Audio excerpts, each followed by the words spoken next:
I'm already thinking about the high rent. I live alone now, but I'm like, fuck, I might have to get a roommate, which, whatever. It's okay. Like, living in that. My friend actually made a really good observation or suggestion. He said, you have to choose your hearts. Like, either you choose to pay, like be paycheck to paycheck living in New York City, or live with a roommate for like a year or something like that. Right. And yeah. So I said, that's a really good way to think about it. So I said, I probably would rather live with a roommate than have to live paycheck to paycheck in New York City, because then what's the point of living there? I'm not going to enjoy it. You're not going to do anything. Yeah. But be like, all right, I got to go to work again. Exactly. You know what I'm saying? Yeah. So what's up, everybody? You've tuned in to Just Draws, the podcast that explores hot topics and various experiences among same-gender loving Black men.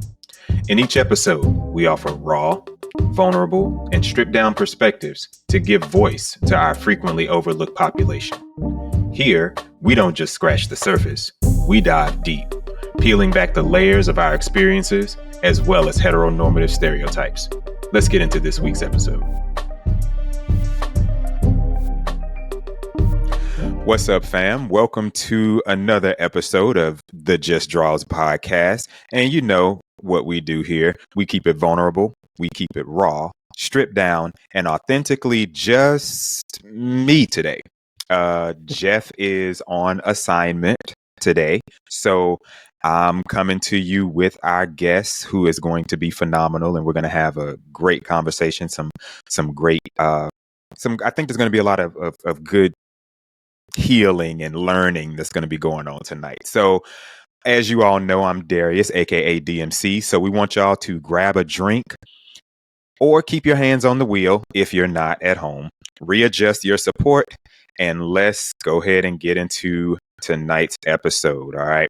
So one word that really kind of puts people on edge or kind of makes people tense up sometimes is the word vulnerability. So for so many men of color, we've been taught to hide our softness, and we've been taught to man up in order to survive. So we actually even talked about this idea of, or this concept of manning up in a previous episode, performative masculinity. So if you haven't gone to listen to that episode, please go watch that or listen to that. So on this episode, we're really talking about what happens when we finally give ourselves permission to feel, to heal, and ultimately to be seen. This show is all about owning your truth, or owning our truths, releasing that shame, and stepping into our full selves with softness and with strength. So our guest on this episode is a whole vibe, and he's a vessel for healing. He's a proud Black and Puerto Rican gay man. He's rooted in the power and performance of the ballroom community. So he's walking fully in his purpose as a holistic healer for gay men. So you see what I did there, walking in his purpose.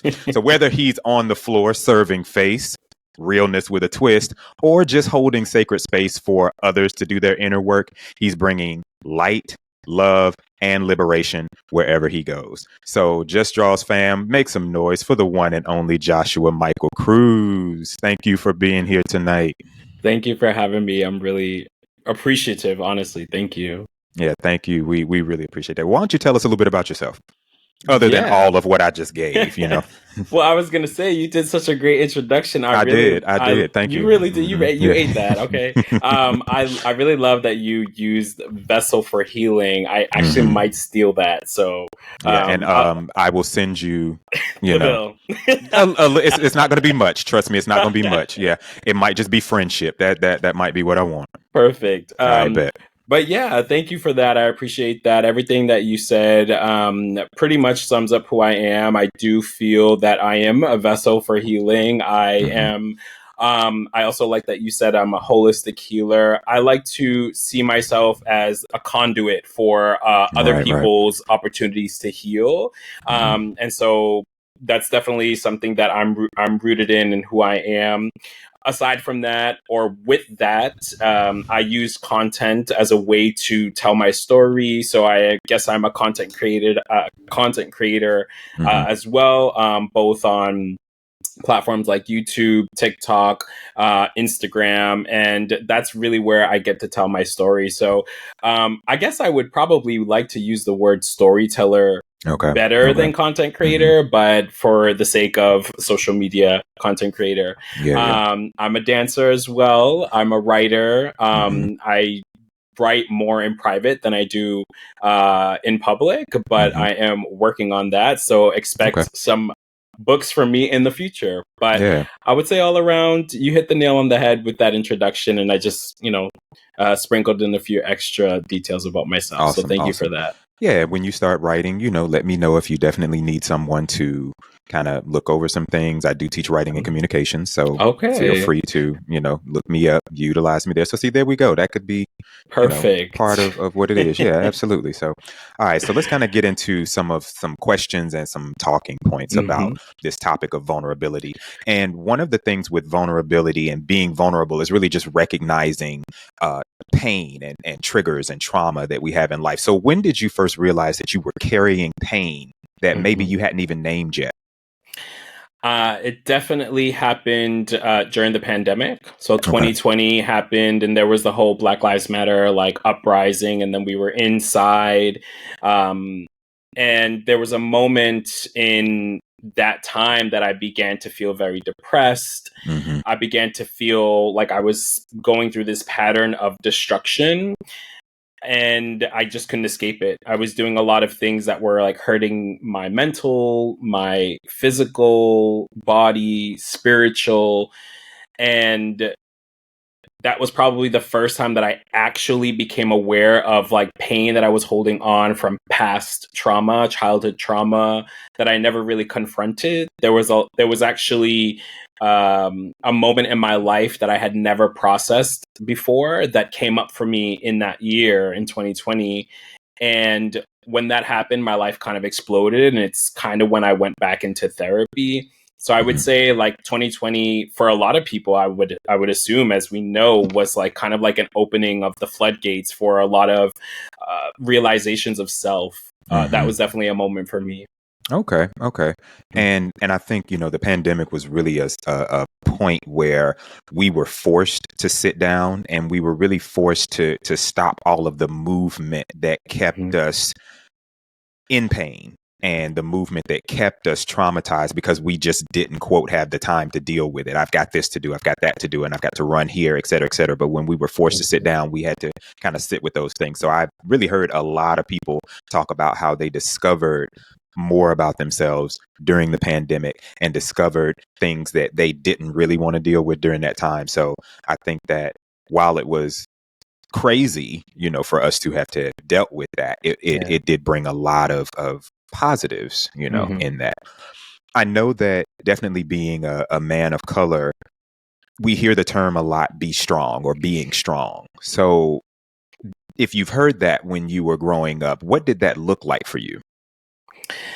Well, interestingly enough, I don't know that I necessarily heard that, but it was something that I knew I had to do for myself because of what happened to me when I was younger. So just a little backstory, my mother died when I was 12. And my condolences. Thank you. My best friend at the time, his family kind of took me in.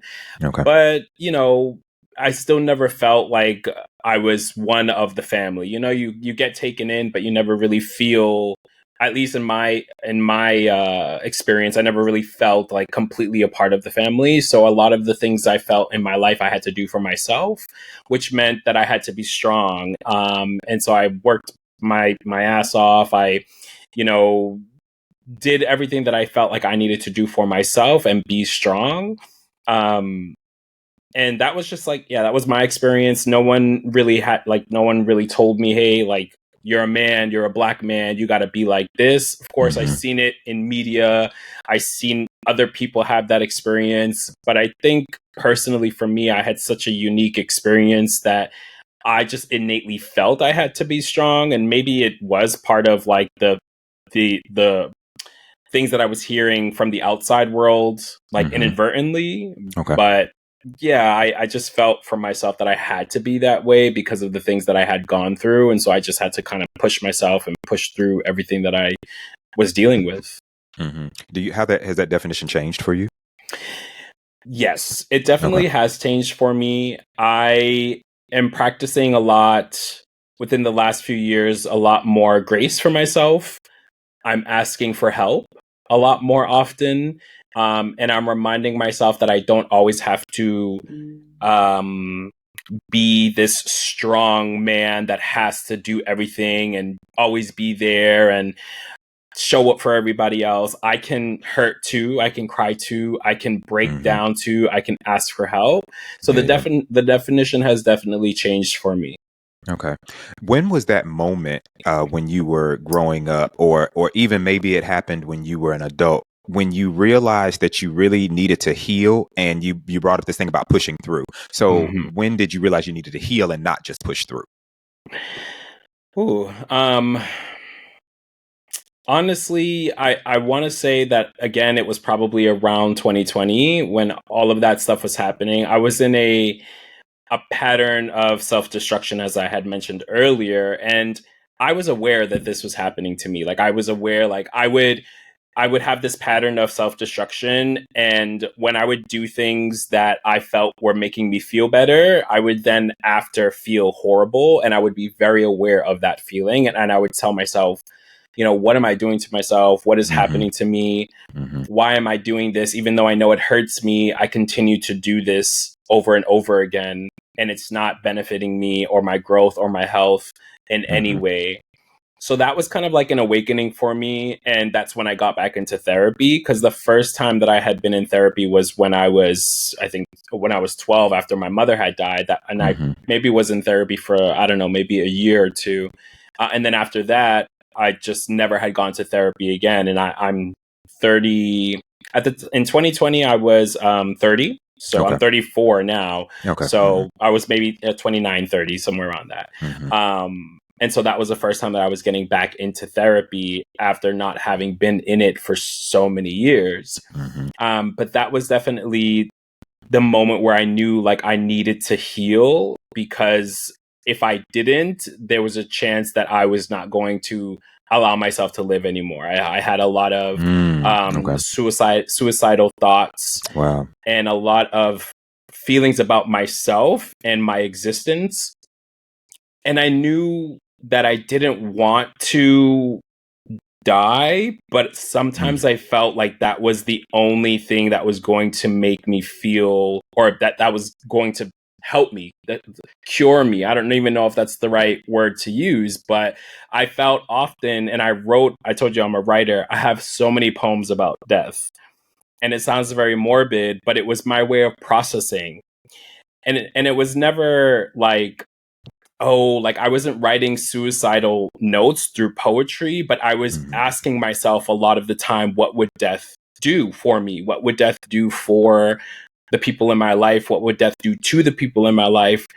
Would this world be better off without me?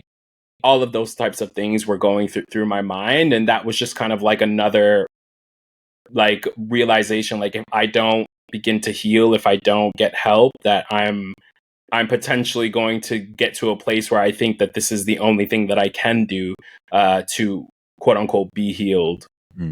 For people of color, like that really is a word there, like this, get into therapy, and we've been told, and I know I've been told, at least, that people who are in therapy, like, you don't need therapy, it's for white people, is what you kind of hear all the time. And it's like, when you get into it, it's not even that somebody is trying to fix you. It's that somebody is trying to help you, or they're facilitating your journey.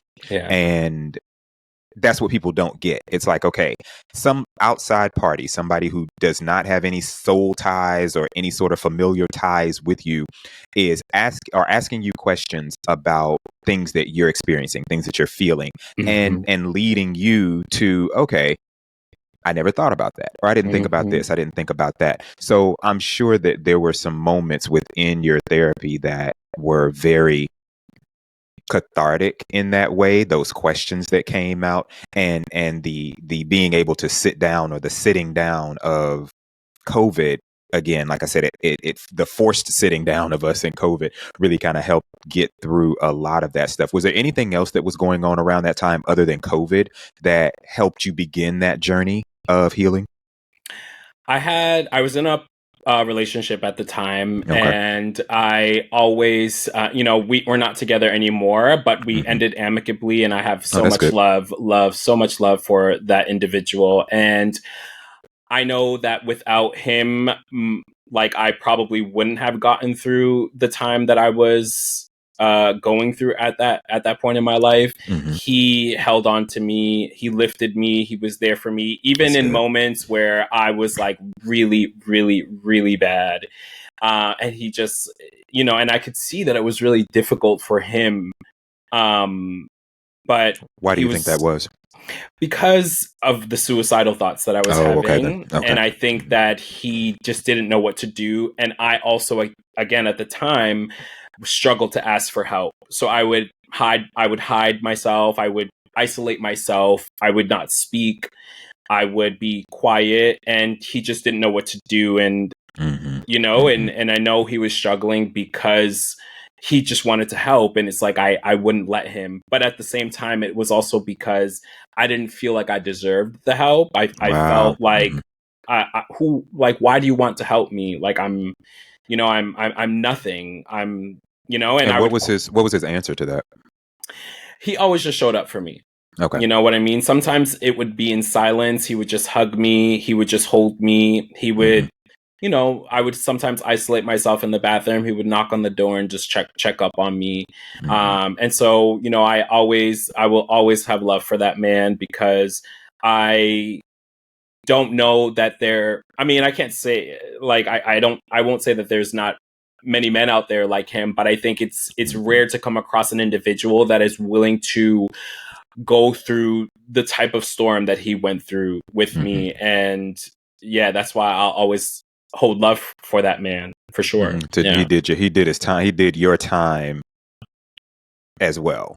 Yeah, Yeah. absolutely. 100%. Even though he wasn't feeling what I was feeling, he was experiencing difficulties as well, being in the relationship with someone that, was feeling the way that I was feeling, and that's heavy, and that's a lot to put on to another person.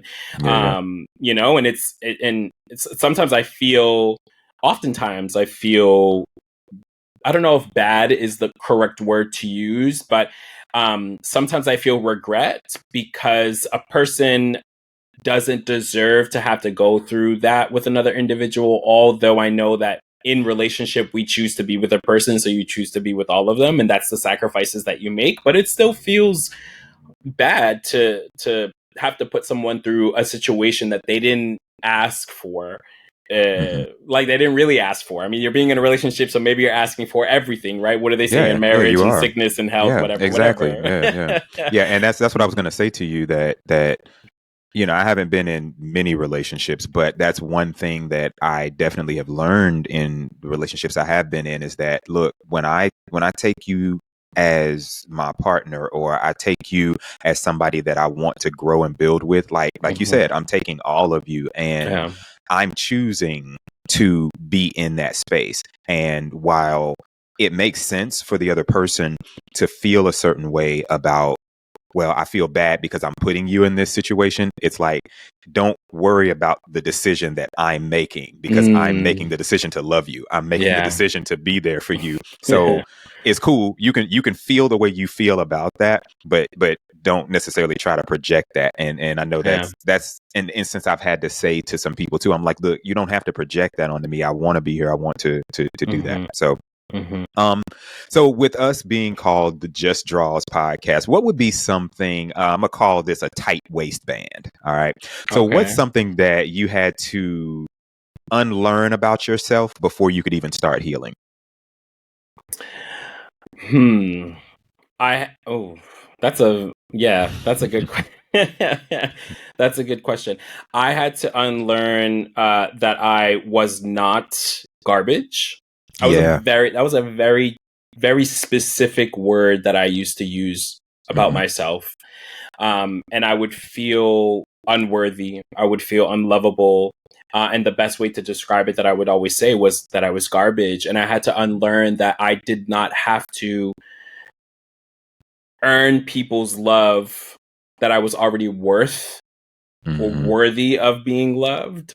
And that was a very difficult thing to unlearn because of all of the shame that I have had over myself for so long, for a variety of different reasons, because of trauma that I've experienced in the past. So just kind of unlearning that I'm worthy of love, of care, of, existing, and that I'm not garbage. That was something that I had to work on a lot, and was really, really difficult for me to shift that mindset of understanding that my existence in itself is proof that I am worthy. You know? Yeah. I'm in the process of my tight waistband. I'm having to unlearn that I'm attractive or I'm not attractive. Like I'm having to unlearn that. I think I'm okay, but there are people that are like, oh yeah, no, you're very attractive. And I'm just like, who are you talking to? Like, what do you mean? That kind of thing.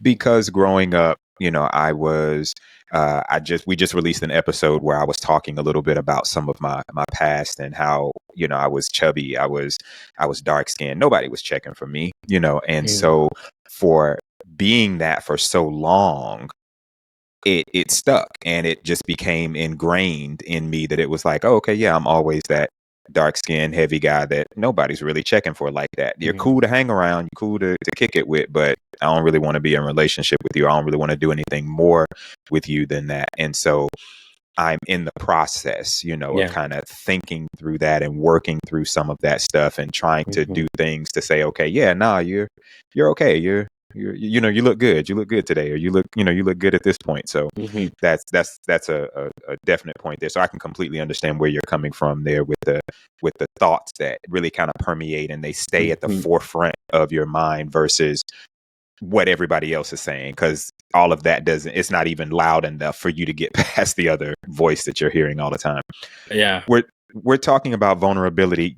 Would you have a different definition for vulnerability now that you kind of started your journey of healing?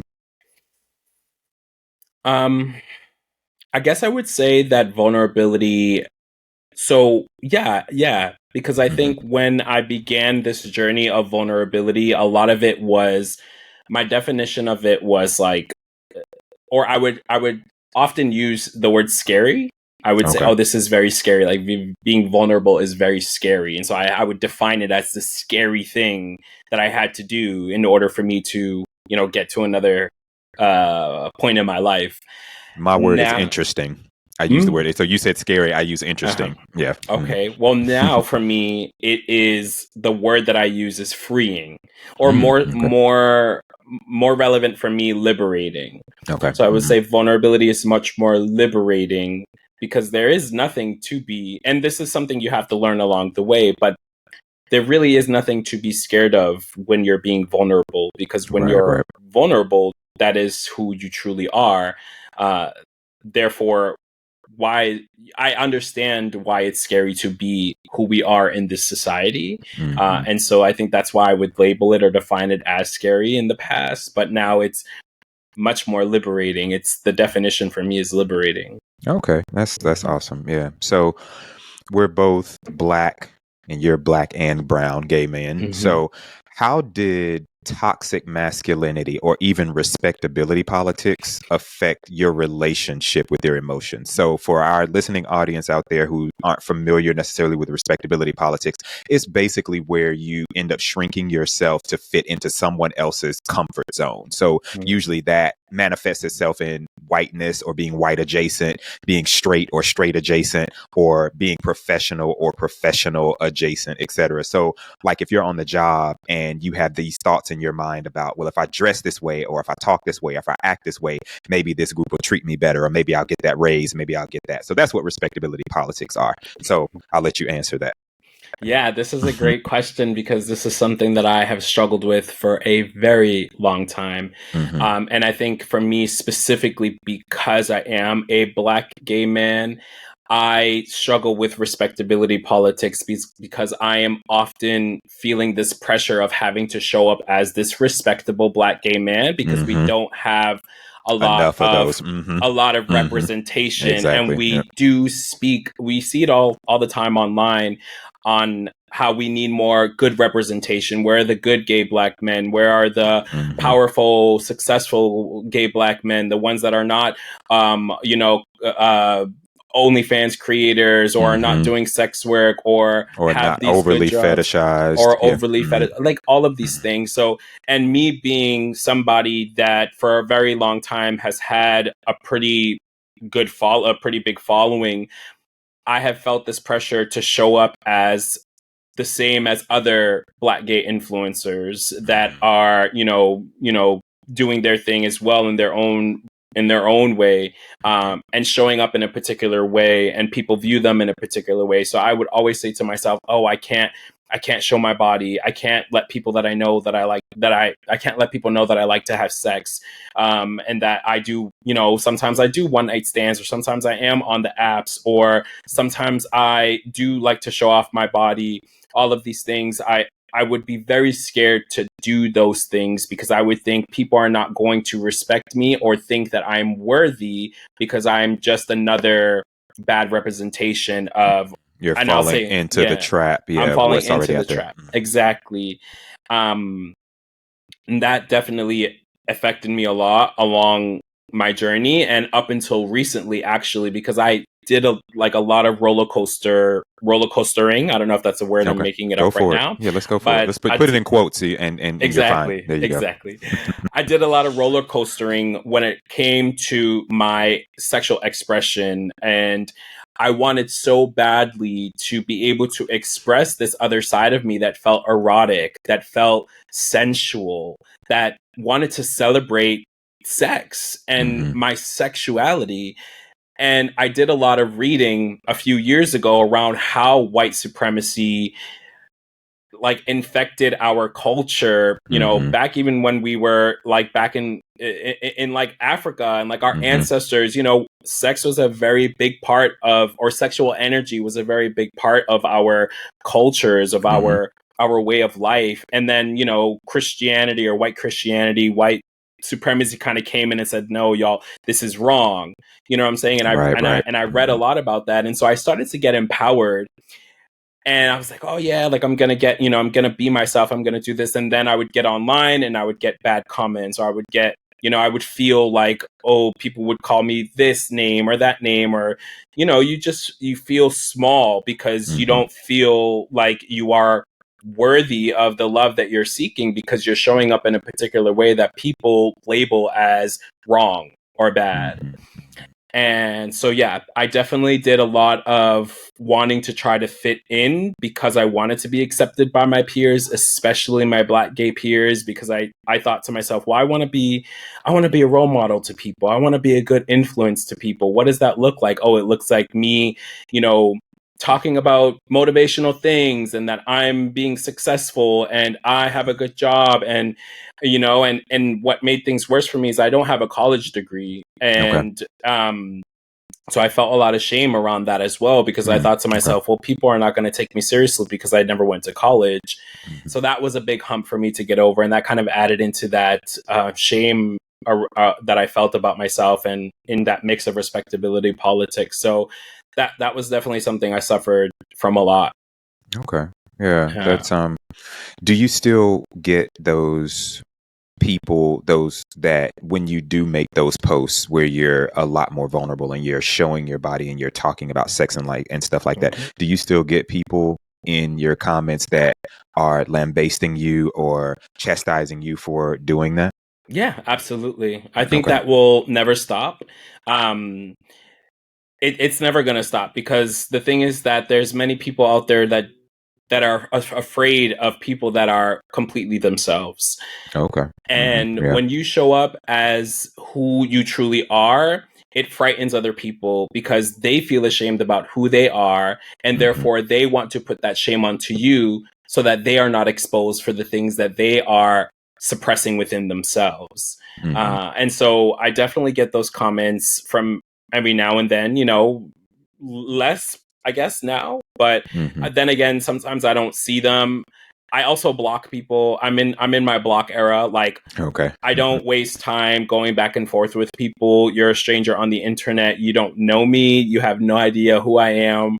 I'm more than this. You might pop up and just see my, me shaking my ass, or you might see, a dick print or whatever the case may be. But I'm also very, very smart. I have a very, very good job.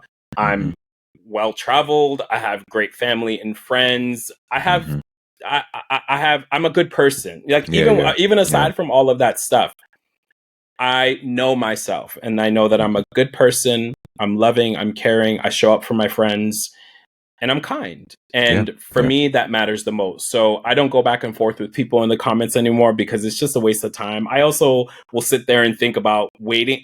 I don't want to wait for people's response anymore because it takes so much energy and time out of my day. Because if I respond to somebody that's saying something negative to me, I'll sit there for the next 10, 20, 30 minutes wondering when are they going to respond and what are they going to say? And then am I going to have a response to that? Or is it going to make me feel more like crap? Or, I have all of these scenarios that go on in my head, and the way that it's all this preparation that you feel like you have to do for all of the potential comments and all of the potential things that are going to come to you. It's like, nah, you're not going to get me. I'm gonna be ready.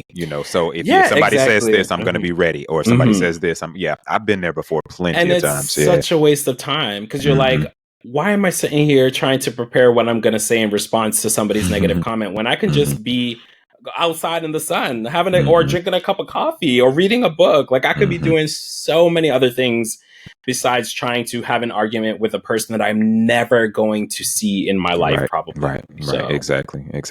So, so I'm glad that you've learned that, and hopefully somebody else who feels like they have to be that way will hear this and switch, shift hopefully a little bit. It's not worth it. It's not. Just it's block absolutely them. not. Just block them. And if you think that blocking them means that they won, it don't mean that.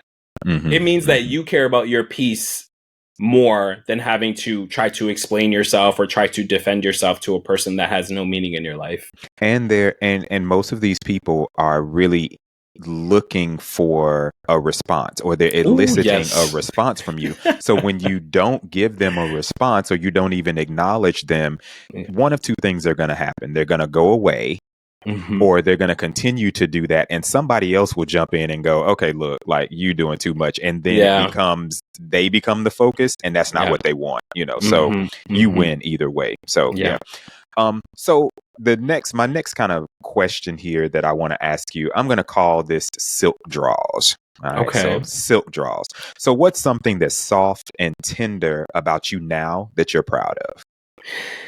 Something that is soft and tender about me now that I'm proud of. Well, this is, I think this is kind of a hard question to answer because I consider myself to be soft and tender. Okay. Like, I've always considered myself to be soft and tender. Like, I was a mama's boy growing up. I mentioned my mom passed away, but before when she was in my life, I was a complete mama's boy. I've always been soft and tender. I've been probably in one fight in my entire life, although I do know how to fight. So don't try it.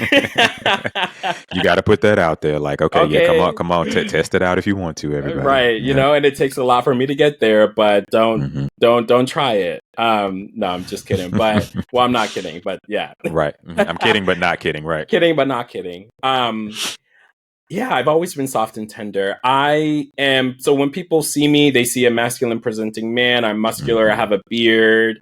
Sometimes my face might look like a little bit cold, but to be honest, I'm very, very gentle. I'm very, very emotional. Okay. I cry at so many things. I'll be on my phone. I'll see a cat video and I'll start crying because the cat did something.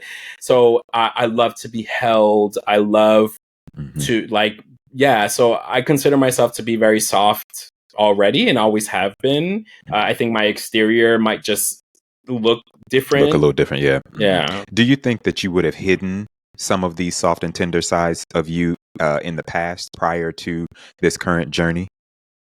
I did at one point. Okay. There was a point when maybe somewhere in my 20s where I felt the pressure to be more masculine. I felt at some point that because again, I was desperate to be loved. I was desperate to be loved by men. I Okay. wanted to be in a relationship. I was like, oh, how am I going to be loved? And there's a lot of hate towards feminine presenting gay men, right? And so I would think to myself, oh, I can't show my soft side. I can't show my feminine energy. I have to be this, what's up? Yeah, I'm cool. I'm one of the cool gays. I'm a masculine Right. gay. Like, yeah. And I wasn't like that, but I did feel often that I had to hide parts of myself that were more softer or more feminine, because I thought that if I'm masculine, I'm going to be accepted more, and then I'm going to be loved more and wanted more. And so I would show that much more often, and I would hide or show the more softer or feminine sides behind closed doors, because I knew there I could be my complete self, and the guys that I wanted at the club or on the street, they would see this versus, the guy that's in the kitchen voguing down. Right. You know? Yeah. Okay. Yeah. What advice would you have for gay men of color who are still struggling with like opening up? Yeah, I would say that start slowly. Like, don't pressure yourself to have to expose yourself the way other people do. Um, and I would say work on the voice in your head. So something that I do often is journal. I think journaling is a powerful, powerful tool to really begin to understand yourself. And people think, oh, journal, like, why, like, does that really help? The thing that people don't often understand is that when you think, you're thinking so many thoughts and they're cycling around in your head. All they're doing is they're circling and circling in your head, and you're never releasing them into reality. And The therefore ether, and whatever. yeah. And then you can't make sense of what it is that you're thinking, because you're thinking all of these different thoughts, and then they go out and into different thoughts. And so I would say begin journaling so that you can begin to understand yourself, even if what you're journaling doesn't make sense, because then you can read it back and you can start to see patterns. You can start to read sentences and be like, oh, wow, I feel like that's how I see myself, or that happened today, or I did that today, or I've been doing this thing for the whole week. So I would say begin with journaling. That's probably the most inexpensive and private way for you to be able to begin this journey of opening up more. Yeah, and those are strategies and techniques that I use in my classroom with my students, especially when it comes to things like writer's block.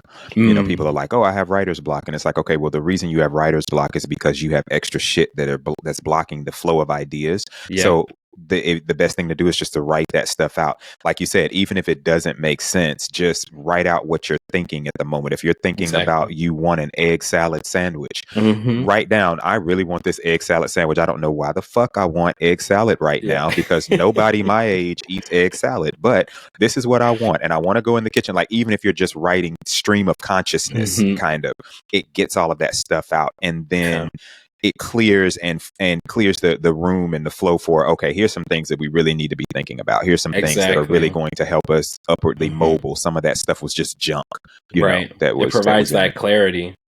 Yeah. And then you end up having windows of clarity where you, in a moment, it's just all kind of comes to you at one time, and you're like, oh, okay, that was it. That's that. And I tell people all the time, when you have those moments, try to have a journal or something close by so that you can jot that down, because guaranteed you're going to miss that idea. You're going to forget that idea, and it's going to come at the most inopportune time. You're going to be on the toilet. You're going to be in the car. You're going to be at a conference somewhere thinking about something else, and then it's going to come to you and you're going to go, whoa, or in the middle of the night. Yeah. So definitely journaling is a really good strategy, a really good tip for people who might be having those issues.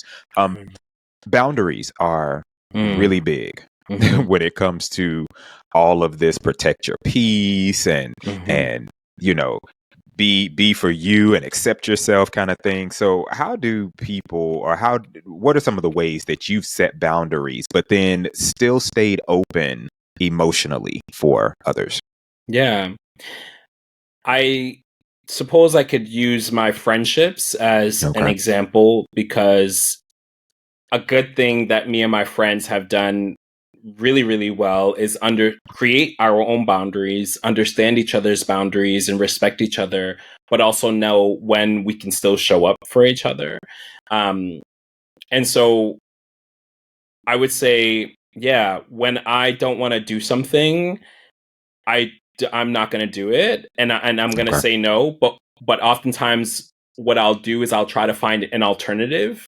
Okay. So that way, for example, if my friends want to hang out or they want to go clubbing, and I enjoy a night out every now and then, but it's not something that I do often. Okay. But I still want to hang out with my friends. I want to talk to them. I want to love on them, and so I'll say, oh yeah, I'll go out to dinner with you, dinner and drinks. But my boundary is that I'm going home after, and y'all can go to the club. You know what I'm Okay. saying? Yeah. And Yeah. so that allows me to kind of to still be able to experience that moment, be in my emotions with them, have fun, but then still honor myself and know that I have set a boundary for myself and what makes me feel comfortable and what's going to make me happy and joyful, because I'm thinking about what I'm doing the next day and what's really important to me in the next day, rather than, waking up going to bed at 3 o'clock in the morning and waking up at 12 o'clock at night. You know what I'm saying? Yeah, Which definitely. is Yeah. it's fun sometimes, but so I would say that's a prime example of me being able to create boundaries for myself. And what I do is create alternatives so that I can still experience things and not push people away or feel like, oh, well, I'm just protecting my peace. If you don't like it, whatever, we don't Fuck have to be off. friends, or fuck off. And it's like, Yeah. that's a little bit extreme, because if that's I don't know if that's a boundary. I feel like that's isolation. You're Yeah. telling the world, well, if it's not my way, then there is no way. And it's like, well, if you really love people and if you really want true friendship and relationship, you can have boundaries with alternatives that allows you to still experience the things in life that you want to experience while also honoring yourself. It's isolation and it's segregation too. Mhm. You're putting a condition, like you said, on something, and the reason why this is not going to happen is because of that condition. So yeah, Yeah. that's never a good thing, but it is, like you said, it's good to have those boundaries to say, okay, hey, I do not feel like going to the club. I'm not a club dude, like, Yeah. at all. So if I go to the club, I'm out of town somewhere and somebody's like, hey, come out and go. Okay, fine, I will go. But I can go to the club and be there for 30 minutes, 45 minutes and be like, all right, we Let's can go get out of eat. here. Yeah, we can get out of here. I can go sit at the crib. I'm just fine with that. But yeah, I don't have to be out like that. But Yeah. like you said, I will, I'll make a sacrifice, here and there, just because it's like, hey, look, I love you and you want to do this, so why not, I guess.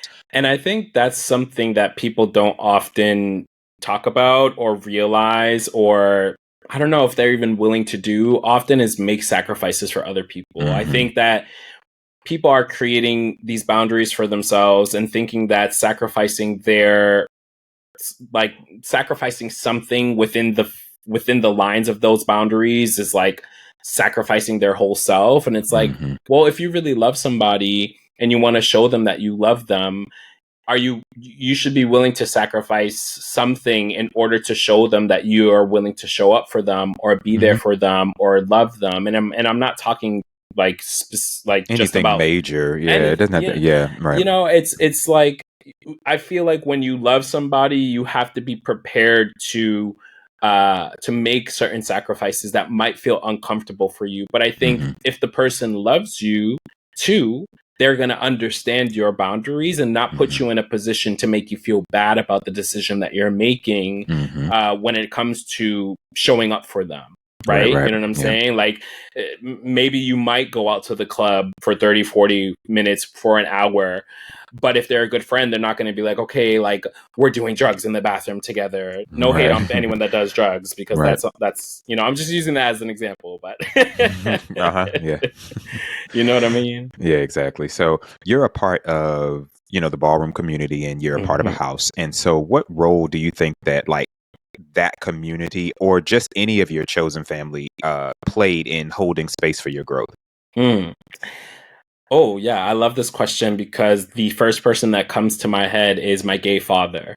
Okay. And for those who might not be familiar with the ballroom scene, as you mentioned, you can have a chosen family, which means usually in the ballroom scene or in the gay scene, I guess in the gay community, we refer to parents or to elders of ours as gay parents, gay father, gay mother. It's a very common thing that we do in the ballroom community. So I have a gay father who I met through ballroom. He's older than me, and he has allowed me to truly become myself, to be myself. He also shows me what raw, honest love looks like. He doesn't hold his tongue. He always respects me, but he tells me the truth. He tells me things that other people wouldn't tell me that I need to hear.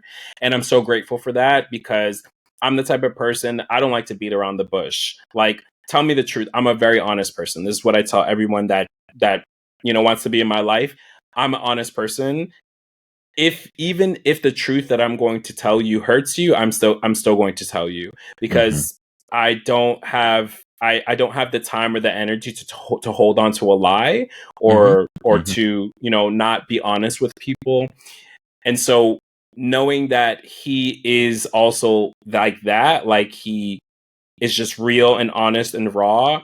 I love that because I want people to be real, honest, and raw with me and tell me the truth because there might be something about myself that I'm not seeing for myself because I might do it every day and I might think it's okay, right? It might be a pattern or something that I'm doing that could be hurting me or hurting other people. And sometimes you need somebody to call you out on that shit. You know what I'm saying? Like that's a good friend. So I feel like he definitely has guided me a lot. I've been able to go through to him with issues, with troubles, a lot of relationship stuff, love stuff. When I ended my relationship, my 4-year relationship back in New York City with the person I was talking about earlier, he showed up for me. He let me stay in his apartment. He moved everything with me. It was just me and him, moved my entire apartment. And he didn't have to do that. This person did not know me like a year and a half before that had happened. You know what I'm saying? So that's when I knew that he was such a important part of my life. And he has allowed me to really tap into parts of myself. And he tells me like, he often tells me like, you don't see yourself the way that people see you, and you need to, because you are the shit. Like you're like you need to know that you need to see yourself the way other people see you. So shout out to my gay father, Bugs. I love you. All right. Awesome. We love you here too. What would you say to your younger self? So we talked about, you felt like you had to be strong because you were going through the things that you were going through. But what would you say to your younger self who was just trying to make it at that time? I would say something along the lines of what I talked about earlier. I would probably tell myself that I don't have to sacrifice myself to earn people's love. Yeah. Because this is something that has caused me probably the most pain in my life. I have sacrificed myself often for men and put myself in very dangerous positions because I was desperate for their love. And I would love to tell my younger self, like, don't sacrifice yourself for love because you are already worthy of love. And that true love will come to you and love you for exactly who you are. Awesome. Awesome. So I only have like one other point that I want to bring up. So what's a truth about vulnerability and how it is really equal to strength that you wish every Black and brown gay man knew? That it's hard. Okay. I think vulnerability is hard. Being strong is hard. I think that people view vulnerable people in this light of like, wow, like it comes so easy to you. How do you do that? You know what I'm saying? Or you're so strong, you're so brave, you're so courageous. And it's hard sometimes. Like I post these videos online, and a lot of the times it looks like I'm very confident, and I still don't second guess myself. I second guess myself sometimes, 100%, because being vulnerable, I mentioned my new definition for it is liberation or liberating, which it is, but I also can't deny the fact that it does still feel scary sometimes because of the opinions and judgments of other people that may come along with revealing who you truly are, or talking about things that may hurt you or are causing you pain in this very moment, right? Or maybe you're at a point in your life where you're really low and you're broke. Maybe you just lost your job. Maybe you just broke up with someone that you really loved. Maybe you're the toxic person that continues to create these relationships, and you're realizing this. And these are things that are hard to accept. And so to talk about these things is not easy. It's very hard. And so I don't want people to think that being vulnerable is just all of a sudden going to change your life and you're just going to feel so much better. You will begin to feel better, but you have to get through the shit first. Right. Yeah. I made a video about this the other day talking about, you want to get to the other side and you want to experience a better life, but you're avoiding the things that are hurting you. You're not talking about them. You're not facing them. You need to face them. And I think that is what vulnerability is. It's facing your truth, the truth that you are scared to actually face. And that is hard. Yeah. Very true. Very true. Any self-work is hard, whether that is dealing with trauma or, relaxing in who you actually are, or even coming to the realization of who you are in order for you to show up in the world that way. It's all difficult. It's all hard. And I think that's a lot of the reason why people run from those things. They don't run to therapy because therapy is going to reveal those things. I don't want to run to those soft things because then I'm going to be looked at this way, and all of that. So absolutely, completely agree with everything that you said. What you got coming up? Anything in my life? Yeah. Right now I'm really focused on, as I mentioned before, I haven't really talked about this, but I am making a partial move to Puerto Rico for the rest of the year until I move back to New York City.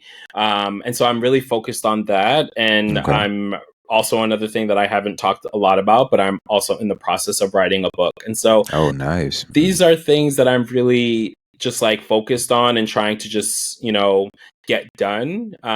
But one thing I will say with that is it's interesting. I was watching a video the other day around, somebody had mentioned something like, the more that I heal, the more that I am feeling, I feel less of a pull to accomplish big things, right? Like you feel like, okay, I'm healing. And so I don't feel like I need to be this ultra successful person, this most followed on Instagram, or, this influencer that, like, I just want to like be like in peace. And that is, you probably need to send me that video, because I literally just said that to myself like the other day. I didn't say it in that way, but I was just like, I'm at a point where I don't feel like, I don't feel, as the gospel song says, no ways tired about, oh, well, that happened. Okay. Oh, well, whatever. I don't give a fuck. I'll just, I'll move in this direction. It's not a big deal. So yeah, when you don't feel the need to, like you said, to be accomplished like that, because you're like, I'm good where I am, as long as I can take care of myself, as long as I can do the things I need to do, I'm good. But the way that I'm viewing it now is that I'm so focused on the love that I have in my life from my friends and my family, and the joy that I feel. And I'm so grateful. I do work a 9-to-5 job, y'all. I don't get paid. I'm not a full-time content creator, but I say to myself every day, it's not the thing I want to do for the rest of my life, but I'm so, so grateful and blessed to have this job, because it allows me the freedom to travel, to create the content that I create. It allows me to live a comfortable life right now, which a lot of people can't say that. And so I feel extremely blessed. And so I wake up every day and I'm like, yeah, sure, I would love to be a New York Times bestselling author, but if I'm not, that's okay. That's fine, because guess what? My life is beautiful. you know? So yeah, absolutely. So Joshua, what you gave us today wasn't just insight. It literally was medicine. So you reminded us that softness, really isn't the opposite of strength. It is strength. You also reminded us that healing doesn't mean you're broken. It means you're brave enough to stop hiding those scars. Let people see, the scar there. And for every Black and brown gay man out there who's been told to, man up or silence your tears or harden your heart or don't let them see you sweat, just to kind of make it through, this episode right here really should show you that, you deserve softness. You deserve peace. You deserve to really fully be seen, even in your mess and even in the stuff that you might consider magical. So from our family here at Just Draws to you, we thank you for showing up as your whole self on this episode, because by doing that, you really gave us, or the rest of us, permission to do the same. And we honor you for that. Thank you for being here. Thank you so much. You are absolutely welcome. And we hope you'll come back at some point and hang out with us a little bit. So, all right, family, that's a wrap for this episode of Just Draws. We hope you felt the love, you laughed a little, and maybe you even learned something new. But remember that the conversation does not stop here. We want you to follow the podcast and follow me and Jeff and Joshua individually on our social medias. Let us know your thoughts, share your stories, or just say, keep your head, King. Until then, just be bold, just be beautiful, and most importantly, just be. We'll catch y'all next time. We hope you enjoyed this episode. Now be sure to like, share, and follow us on YouTube, Apple Podcasts, Amazon Podcasts, and Spotify at Just Draws. That's JUSTDRAWZ. Until next time,